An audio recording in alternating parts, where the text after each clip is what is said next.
When we think of a king, what do we imagine? We imagine absolute power.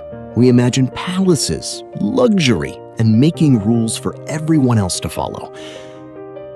But thousands of years ago, the greatest kingdom in history was built on the exact opposite idea.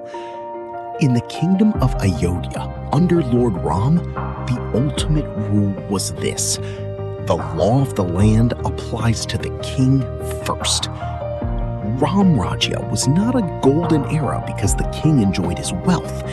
It was a golden era because the king chose to suffer so his people wouldn't have to.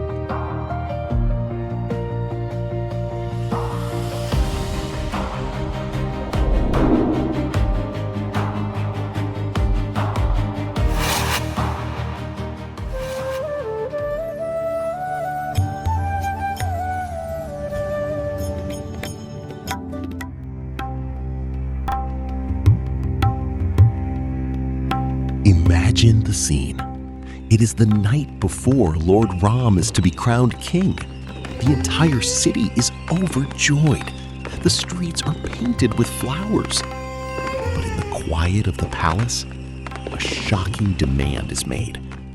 Because of an ancient promise, Ram is ordered to give up the throne and be exiled to the dangerous forest for 14 years.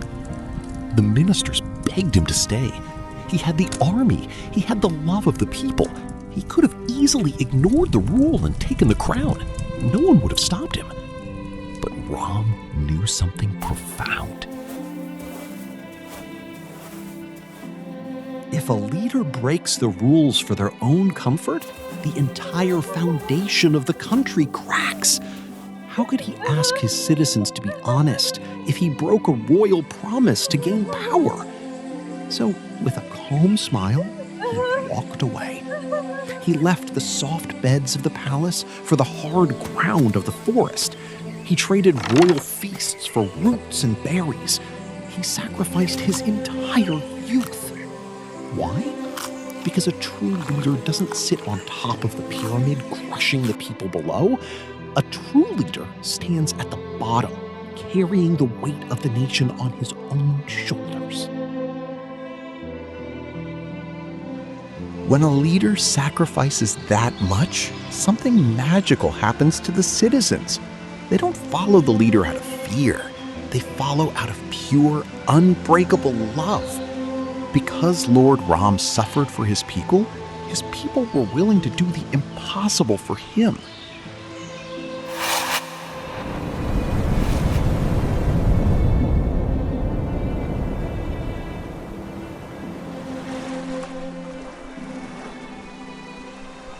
Giant warriors moved mountains, and even a tiny squirrel with no strength at all worked until its paws bled to carry grains of sand to build a bridge.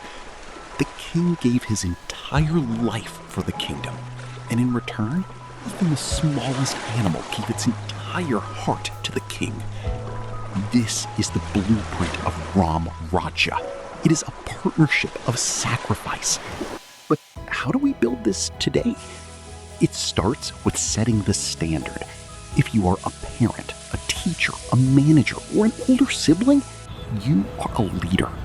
You build Ram Rajya when you follow your own rules first.